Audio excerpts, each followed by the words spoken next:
दोस्तों, गौतम बुद्ध की शिक्षा हर किसी के जीवन को नई दिशा दे सकती है। अगर आप भी इसे मानते हैं तो कमेंट्स में नमो बुद्धाय लिखना मत भूलिए।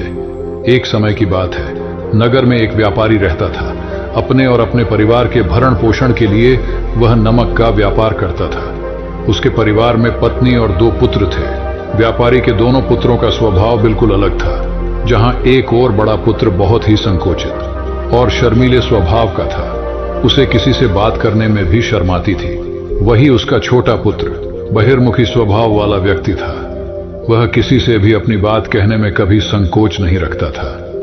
लोग अक्सर बड़े पुत्र को भोला और बेवकूफ समझते थे। कई बार लोग उसके भोलेपन का फायदा भी उठा लेते थे और वह पलटकर कभी किसी को कुछ नहीं कहता था। व्यापारी अपने पुत्र के इस स्वभाव के कारण बहुत अधिक नाराज होता था। बातचीत ना कर पाने और शर्मीले स्वभाव के कारण व्यापारी ने कई बार अपने पुत्र की पिटाई भी कर दी थी। हालांकि इस वजह से उसके पुत्र का स्वभाव सुधरने के बजाय और भी खराब हो गया।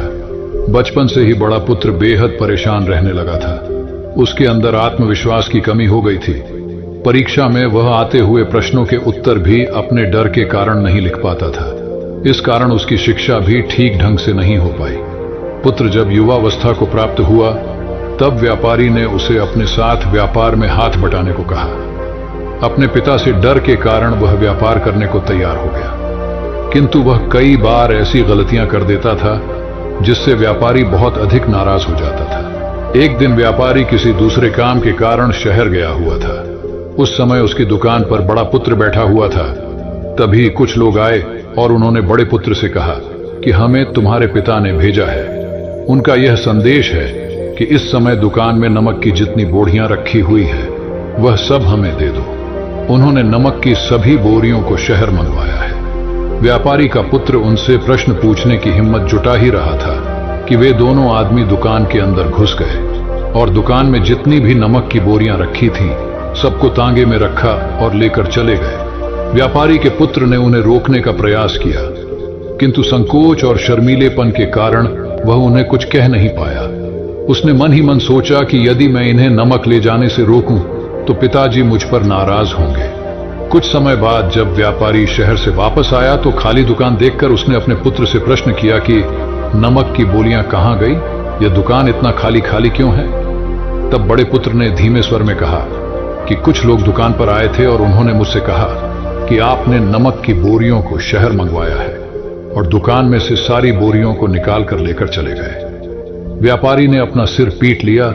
उसने अपने पुत्र को दुकान से धक्का देते हुए कहा कि तू मूर्ख का मूर्ख ही रह जाएगा। वे लोग तुझे बेवकूफ बनाकर सारा सामान ले गए। तुमने मेरा बहुत भारी नुकसान करवा दिया। यहां से दूर भाग जाओ और घर वापस मत आना। यदि तुम वापस आए तो मैं तुम्हें पीट पीट कर सीधा कर दूंगा। व्यापारी का बड़ा पुत्र इस बात से बेहद दुखी हुआ। एक बार फिर उसके शर्मीले स्वभाव के कारण उसके पिता उससे और अधिक नाराज हो गए। साथ ही व्यापार में भी इतना नुकसान हो गया। उस समय नगर के सभी लोग व्यापारी के पुत्र पर हंस रहे थे और उसका मजाक बना रहे थे। उसे बहुत अधिक शर्मिंदगी महसूस हो रही थी। यही वह समय था जब उसने सोच लिया कि अब उसके जीवन में कुछ भी ठीक नहीं हो सकता है। वह सदैव मूर्ख का मूर्ख ही रह जाएगा और इस समाज में रह रहे लोगों के साथ कदम से कदम मिलाकर कभी नहीं चल पाएगा। व्यापारी का पुत्र नगर से बाहर आ गया और एक नदी के किनारे बैठकर खूब रोया, और गहरे पानी को देखकर उसके मन में विचार आया कि अब उसके जीवित रहने का कोई फायदा नहीं है। उसने सोच लिया कि आज वह इस नदी में डूबकर अपने आप को समाप्त कर लेगा। असफल जीवन जीने से अच्छा है कि वह स्वयं को समाप्त कर ले। उसने जैसे ही नदी में छलांग लगाई, एक बौद्ध भिक्षु ने उसे बचा लिया और नदी से बाहर निकाल कर ले आए। व्यापारी का पुत्र बौद्ध भिक्षु पर नाराज होने लगा और कहने लगा कि तुमने मुझे क्यों बचाया? मैं इस असफल जीवन को जीना नहीं चाहता। बौद्ध भिक्षु ने उसे समझाया कि जीवन एक ही बार मिला है और यदि तुम जीवित ही नहीं रहोगे तो असफलता को खत्म करके सफल कैसे बनोगे? तब व्यापारी के पुत्र ने कहा कि मेरे जीवन में बहुत अधिक समस्याएं हैं। ये सभी समस्याएं मेरे संकोची और शर्मीले स्वभाव के कारण हुई है। मैंने अपने पिता का नुकसान करवा दिया। मैं एक अच्छा पुत्र नहीं हूं। अपने स्वभाव के कारण मैं शिक्षा ग्रहण नहीं कर सका।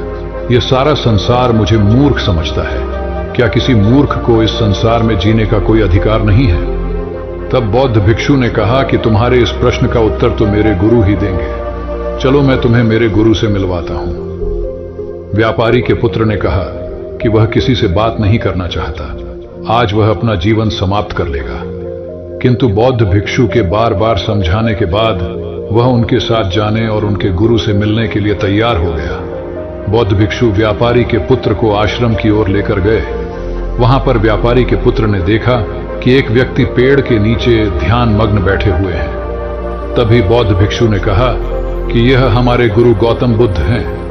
दोनों ने गौतम बुद्ध को प्रणाम किया। वह युवक वहीं पर बैठ गया और गौतम बुद्ध को देखकर रोने लगा। गौतम बुद्ध ने उससे उसके रोने का कारण पूछा। तब उसने कहा कि अब आप ही मेरी आखिरी उम्मीद है। यदि आप मेरी समस्या का समाधान नहीं करेंगे तो मेरा यह जीवन समाप्त हो जाएगा। गौतम बुद्ध ने व्यापारी के पुत्र से उसकी समस्या के बारे में पूछा। तब उसने बताया कि किस प्रकार वह बचपन से ही शर्मीले और अंतर्मुखी स्वभाव का है। इस कारण लोग उसे मूर्ख समझ लेते हैं और उसके पिता भी उससे प्रेम नहीं करते। तब गौतम बुद्ध ने युवक को शांत कराते हुए कहा कि मेरे पास तुम्हारी समस्या का समाधान है, तुम्हारा जीवन बहुत ही आसान हो सकता है। तब युवक ने कहा कि क्या सचमुच ऐसा हो सकता है? आप बहुत ही महान व्यक्तित्व प्रतीत होते हैं। आपके तो कई शिष्य हैं। हे गुरुदेव, मैं भी आपका शिष्य बनना चाहता हूं। क्या आप मुझे अपने शिष्य के रूप में स्वीकार करेंगे? तब गौतम बुद्ध ने कहा कि हां, अवश्य। युवक ने कहा कि ठीक है गुरुदेव, अब मुझे वह उपाय बताइए जिससे कि मेरा जीवन बदल जाए। गौतम बुद्ध बोले, किंतु उससे पहले तुम्हें मेरे कुछ महत्वपूर्ण कार्य करने होंगे। यदि तुम मेरा यह कार्य करो तब मैं तुम्हें कुछ ऐसे उपाय बताऊंगा जिनके कारण तुम्हारे जीवन में सब कुछ ठीक हो जाएगा और तुम्हारे पिता भी तुमसे प्रसन्न रहेंगे। गौतम बुद्ध ने उस युवक को कहा कि आज से 3 दिन बाद मैं तुम्हें ऐसे उपाय बताऊंगा जिससे तुम्हारा जीवन बदल जाएगा, किंतु 3 दिनों तक तुम्हें मेरे सभी कार्य करने होंगे। मैं जैसा जैसा कहूंगा, यदि तुम वह कार्य को करने में सफल रहे तो तीसरे दिन के बाद तुम्हारा जीवन बदल जाएगा। तुम्हारा पहला दिन कल से शुरू होगा। अभी जाओ और आश्रम में ही आराम करो। अगले दिन व्यापारी का पुत्र गौतम बुद्ध के पास पहुंचा और कहा कि हे गुरुदेव, मुझे पहले दिन का कार्य बताइए। तब गौतम बुद्ध ने कहा कि आज तुम्हें 10 अजनबी व्यक्तियों से बातचीत करनी है और उनको जानना है। इसका लेखा जोखा शाम तक लेकर आना। व्यापारी के पुत्र को बड़ा ही संकोच महसूस हुआ, किंतु उसने गौतम बुद्ध को हाँ कह दिया। वह निकल पड़ा 10 अजनबी लोगों से बातचीत करने। शुरू में उसे बहुत अधिक संकोच हुआ। कई लोग तो उसे डांट कर भगा देते थे। उसके सामने अपना जीवन बदलने का यही एक उपाय था। आखिरकार कोशिश करते हुए उसने 10 अजनबी लोगों के नाम और उनके व्यापार का लेखा जोखा प्राप्त कर लिया। शाम को जब वह गौतम बुद्ध के पास पहुंचा तो प्रसन्नता के साथ उसने गौतम बुद्ध को बताया कि आज का कार्य उसने सही ढंग से पूरा कर लिया है। कुछ लोग तो उसके मित्र भी बन गए हैं। दूसरे दिन फिर वह युवक गौतम बुद्ध के पास पहुंचा।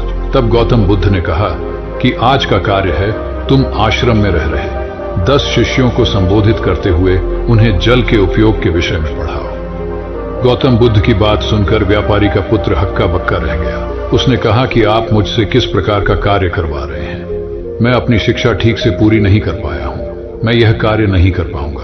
तब गौतम बुद्ध ने कहा कि ठीक है, तब मैं तुम्हें उपाय भी नहीं बताऊंगा। व्यापारी के पुत्र ने प्रार्थना करते हुए कहा कि आप जानते हैं मेरी शिक्षा अधूरी है, फिर मैं किस प्रकार बालकों को शिक्षा दे सकता हूं? गौतम बुद्ध ने मुस्कुराते हुए कहा कि यहां सिर्फ मैं जानता हूं कि तुम्हारी शिक्षा अधूरी है, वे बालक नहीं जानते।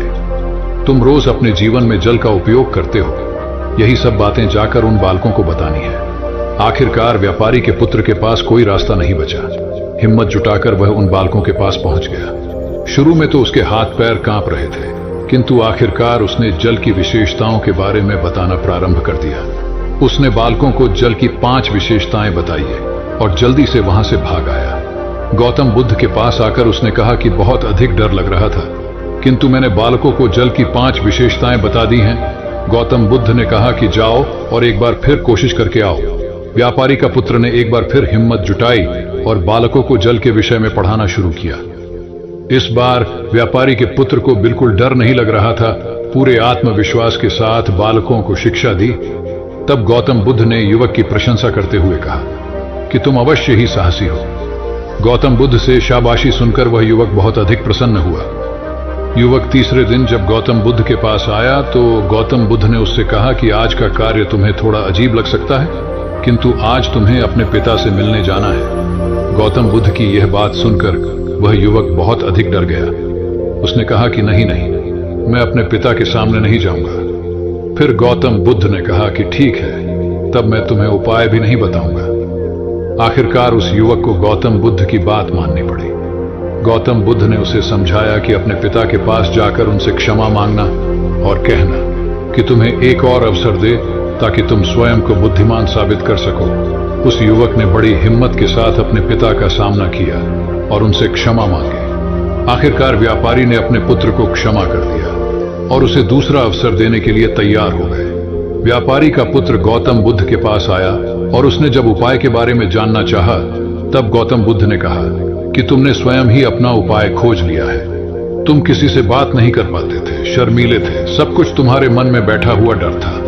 हम कितने आत्मविश्वासी हैं, कितने शर्मीले हैं और हमारे अंदर कितना डर है, ये सिर्फ हमें पता होता है। बाहरी दुनिया में किसी को नहीं पता होता है। बाहरी दुनिया में हम स्वयं को जिस प्रकार का दिखाते हैं, लोग हमें इस प्रकार का समझते हैं। अगर तुम आत्मविश्वासी नहीं हो तो भी अनजान व्यक्तियों के सामने यदि आत्मविश्वासी होने का अभिनय करो तो किसी को पता ही नहीं चलेगा कि तुम कौन हो।